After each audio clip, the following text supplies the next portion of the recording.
There is a version of you that is wealthy, not a fantasy version, not a lottery version, not a version that requires extraordinary luck or extraordinary talent or being born into the right family. A version that is simply operating from a different internal framework, a different set of deeply held beliefs about who you are, what you are capable of, and what you deserve. That makes the accumulation of wealth not an extraordinary achievement, but an inevitable outcome of who that version of you is. The ultra-rich understand something about identity that almost no one outside their circles is ever told directly. Wealth is not primarily a financial condition. It is an identity condition. The money is downstream of the self-concept. The external financial reality is a lagging indicator of an internal psychological reality that was established long before the bank account reflected it. This is the insight that the financial self-help industry gestures at with motivational language. Believe in yourself. Think like a millionaire. Manifest your abundance, while completely failing to explain the actual psychological mechanism underneath the language. The mechanism is not positive thinking. It is not visualization. It is not affirmation. It is the systematic construction and maintenance of a specific kind of self-concept, a wealth identity, that operates below the level of conscious thought to make certain decisions automatic, certain behaviors inevitable, and certain outcomes not merely possible, but structurally predetermined. The wealthy did not become wealthy and then develop this identity. They developed this identity, or had it developed for them, usually by the environments they were raised in, and the wealth followed from it as the natural consequence of who they were, rather than as the goal they were pursuing. Understanding this mechanism does not require you to have been raised wealthy. It requires you to understand how self-concept actually works, how it was installed in you, how it operates, and how it can be deliberately rebuilt. Everything else in this video follows from that understanding. Self-concept is not what you think about yourself when you are consciously reflecting. It is not the story you tell others. It is not your stated beliefs or your conscious values or your deliberate intentions. Self-concept is the collection of beliefs about yourself that are so deeply embedded and so thoroughly assumed that they function as the operating system of your life, rather than as the applications running on top of it. They are not beliefs you hold. They are beliefs that hold you. They operate automatically, below the threshold of conscious awareness, shaping every decision, every response, every interpretation of events, every assessment of opportunity and risk, and every determination of what you deserve and do not deserve. When a decision is made at the conscious level, should I invest this money or spend it? Should I take this risk or avoid it? Should I ask for this opportunity or wait to be offered it? The self-concept has already done most of the real decision-making before the conscious mind engaged. The conscious deliberation is largely a post hoc rationalization of a conclusion that the self-concept reached automatically. You experience yourself as choosing. What is actually happening is that your self-concept is expressing itself through the choices available to you. This is why willpower and discipline are insufficient foundations for financial change. Willpower is a conscious resource applied to override automatic behavior. But if the automatic behavior is determined by a self-concept that is incompatible with wealth, willpower is fighting a structural condition rather than a momentary impulse. You can override the self-concept's outputs temporarily through sheer effort, but the self-concept keeps generating the same outputs. The willpower depletes, and the behavior returns to the self-concept's default setting. The wealthy do not have more willpower than everyone else.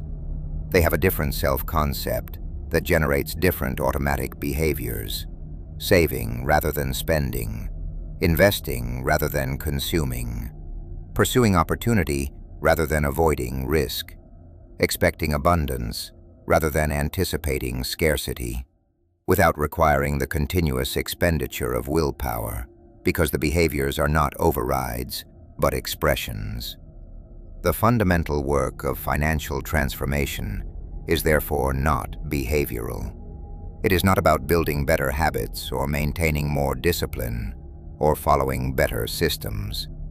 Those things help, and they matter, but they are downstream of the actual work, which is the reconstruction of the self-concept that determines what behaviors are automatic in the first place.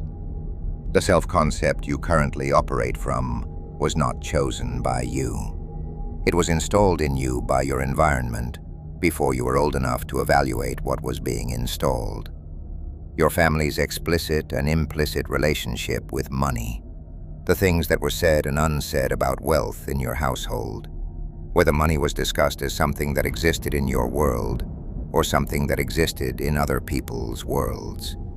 The emotions attached to financial conversation in your childhood environment: anxiety, shame, hope, resentment, normalcy, aspiration.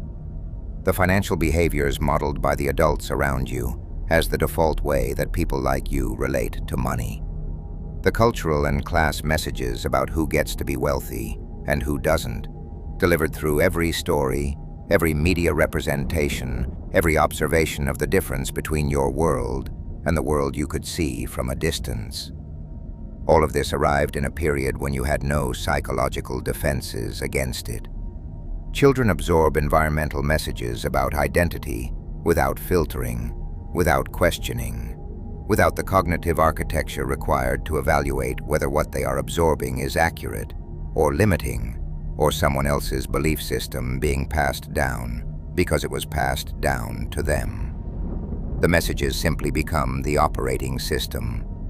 Research on intergenerational financial psychology consistently shows that financial behaviors and financial beliefs transmit across generations, not primarily through direct instruction, but through ambient absorption.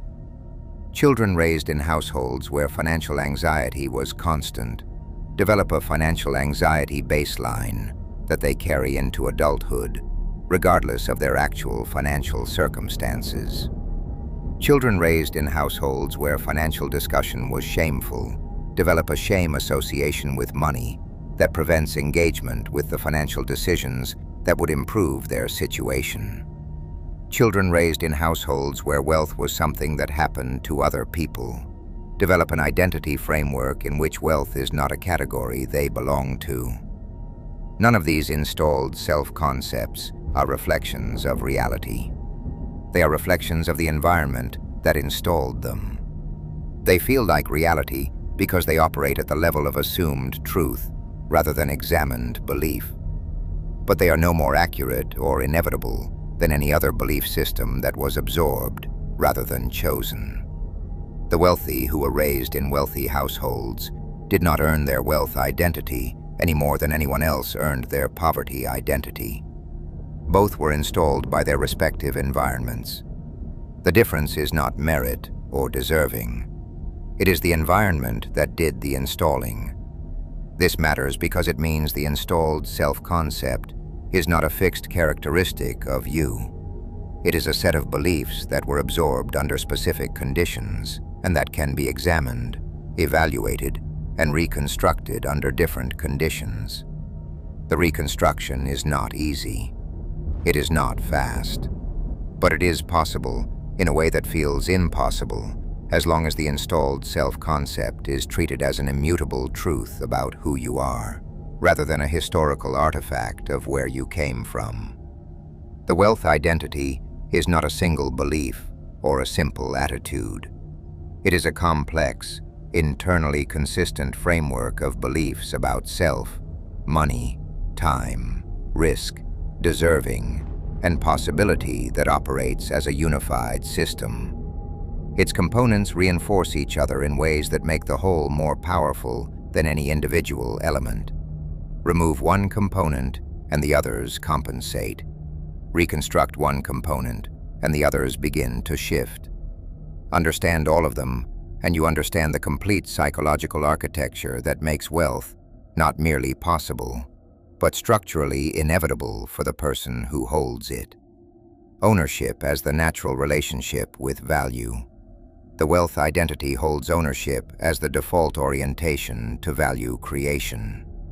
Not employment, not service, not executing other people's visions for compensation. Ownership of assets, of systems, of intellectual property, of processes that generate value, whether or not the owner is actively present. This is not a preference or an aspiration. In the wealth identity, it is a self-concept. I am a person who owns things that generate value, rather than a person who sells my time to generate value for someone else's ownership. The distinction sounds subtle. Its financial implications compound over decades into entirely different life outcomes. Time as the most valuable resource. The wealth identity treats time as the primary resource to be protected, leveraged, and deployed rather than sold. The wealthy person's most fundamental financial calculation is not what is this worth in money, but what is this worth in time, and what does the time cost make the money return insufficient. This time-first calculation produces an entirely different relationship with employment, with investment, with delegation, and with the construction of systems that operate without the owner's continuous presence. For the person operating from a poverty self-concept, time is the thing you exchange for money, because money is the scarce resource. For the person operating from a wealth identity, money is abundant enough to be used to buy back time, because time is the truly scarce resource. Abundance as the default assumption about available resources. The scarcity mindset, the deep assumption that resources are fundamentally limited and must be competed for and guarded, is one of the most psychologically consequential features of the poverty self-concept. It produces risk aversion, zero-sum thinking, hoarding of information and opportunity, and a constant background orientation toward protecting what you have rather than building what you want. The wealth identity operates from an abundance assumption, not naive or unrealistic, but a genuine baseline orientation that resources, opportunities, and possibilities are not fixed and finite, but expandable through the right relationships, knowledge, and actions. This assumption changes every decision about whether to share, whether to risk, whether to collaborate, and whether a given moment represents an opportunity or a threat. Deserving as a non-issue. One of the most underestimated components of the wealth identity is the absence of deserving as a category. The wealthy do not spend significant cognitive or emotional energy on whether they deserve their wealth. The question simply does not arise with the frequency or intensity that it arises for people operating from a different self-concept. This is not because wealthy people are more arrogant or less reflective. It is because their self-concept does not contain the implicit framework that wealth requires justification, that there is a standard of personal merit that must be met before financial abundance is permissible. For someone raised in an environment where wealth was something other people had, deserving becomes a constant psychological negotiation that consumes energy, introduces hesitation, and produces the specific pattern of self-sabotage that occurs at the threshold of significant financial advancement. Failure as information rather than identity. The wealth identity has a specific relationship with failure that is almost completely inverted from the poverty self-concept's relationship with it. In the poverty self-concept, failure is evidence about who you are, confirmation of the feared inadequacy that the self-concept was partially constructed to protect against.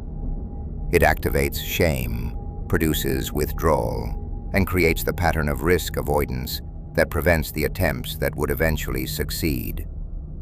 In the wealth identity, failure is information about what did not work, acquired at the cost of attempting something, and valuable in proportion to its specificity.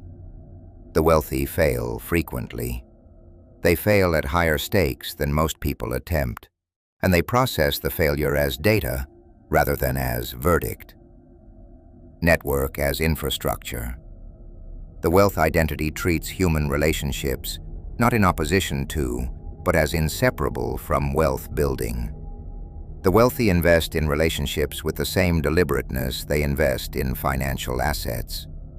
They understand that access to information, opportunity, capital, talent, and perspective flows through networks, and that the quality of your network determines the quality of your access to everything that wealth building requires. This is not manipulation or cynical instrumentalization of relationships. It is the recognition, installed early in wealth identity environments, that who you know shapes what is available to you in ways that effort and intelligence alone cannot overcome. The wealth identity does not produce wealth through a single dramatic decision or a single transformative moment. It produces wealth through the continuous, automatic, largely invisible operation of a self-concept that generates different default behaviors across thousands of micro-decisions made over decades. The person operating from a wealth identity sees a surplus of income at the end of a month and automatically considers where to deploy it, rather than automatically spending it. Not because they are more disciplined, but because the wealth identity's default question for surplus is different from the poverty self-concept's default question. The wealth identity asks, "Where does this go to work?" The poverty self-concept asks, "What have I been denying myself that I can now afford?" Both responses feel natural to the person generating them. Both are expressions of a deeply installed automatic orientation rather than conscious, deliberate choices. The person operating from a wealth identity encounters a risk and automatically assesses the asymmetry. What is the worst realistic outcome, and is it survivable? What is the best realistic outcome, and is it transformative? Rather than automatically orienting toward the worst case and stopping there. Not because they are braver, but because their self-concept's default relationship with risk includes a genuine expectation of survivable failure, rather than an assumption that failure is catastrophic and defining. The person operating from a wealth identity enters a negotiation and automatically expects to receive fair value for what they are offering, rather than automatically assuming they should be grateful for whatever is offered. Not because they are more confident as a personality trait, but because their self-concept does not contain the baseline assumption that their value requires justification in the way that the poverty self-concept does. Each of these micro-differences seems small in isolation. Across 5 years, they produce different financial habits. Across 10 years, they produce different financial positions. Across 20 years, they produce entirely different financial realities for people of similar intelligence, similar effort, and similar initial circumstances. The difference flowing not from their decisions, but from the self-concept that made certain decisions automatic and others unthinkable. The wealth identity can be deliberately constructed, not instantly, not through affirmations or visualization or motivational content consumed passively, but through a specific process of examination, decision, and deliberate practice that works with the actual mechanisms of identity formation, rather than around them. The first step is examination, looking at the self-concept you are currently operating from, with the specific intent of identifying its components, not judging them, not immediately trying to change them, simply seeing them clearly enough to know what you are actually working with.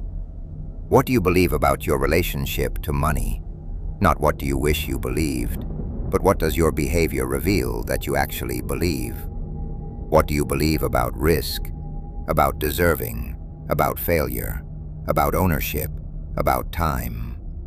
The answers are found not in your stated beliefs, but in your patterns, where you spend, where you hesitate, what you avoid, what you automatically assume about opportunities that arise.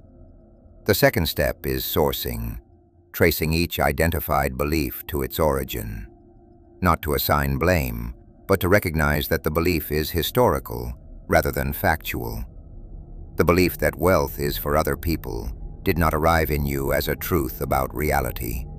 It arrived as a message from a specific environment at a specific time.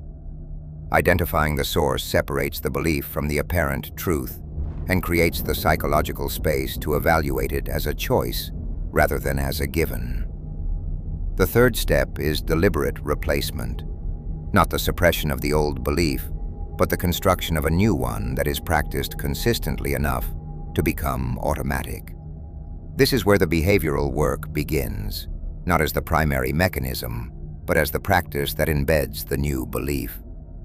Every time you make a financial decision from the wealth identity, rather than from the poverty self-concept, every time you redirect consumption toward investment, every time you negotiate from expected value rather than from gratitude, every time you assess a risk rather than automatically avoiding it, every time you process a failure as data rather than as verdict, you are practicing the new identity. Practicing it the same way any skill is developed, repetitively, incrementally, with conscious effort that gradually reduces as the new pattern becomes more automatic than the old one it is replacing. The fourth step is environment, because identity is maintained by environment as much as by internal practice. The self-concept that was installed by your original environment will be continuously reinforced by environments that resemble it and continuously challenged by environments that differ from it. Changing your environment, the people you spend time with, the information you consume, the spaces you inhabit, the conversations you have, is not superficial. It is the maintenance infrastructure of the wealth identity you are building. An identity practiced in isolation deteriorates.